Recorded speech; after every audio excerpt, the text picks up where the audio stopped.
It was one of the most intense protests since the movement began in July. This movement started off as a student-led protest, but it has since grown into a much bigger movement that included people of all ages and occupations.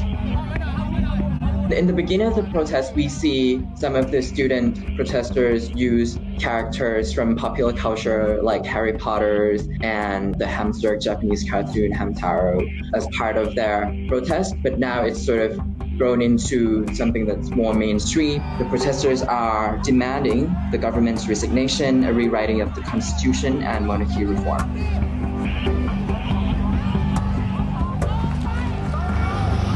The government has declared a state of emergency for Bangkok to disperse protesters who surrounded the Prime Minister's office overnight, and the police have also arrested top leaders in an early morning raid.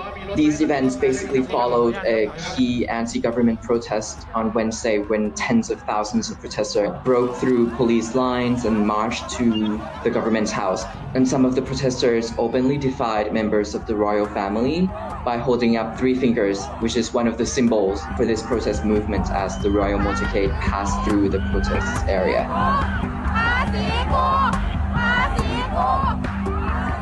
What could happen next? That is really difficult to predict at this point. The protesters have called for another gathering today.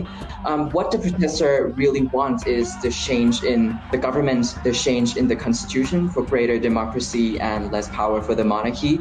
And without these changes, we will likely see this protest movement escalating and intensifying in coming days, whether that be online or on the street. It's hard to know exactly what will happen.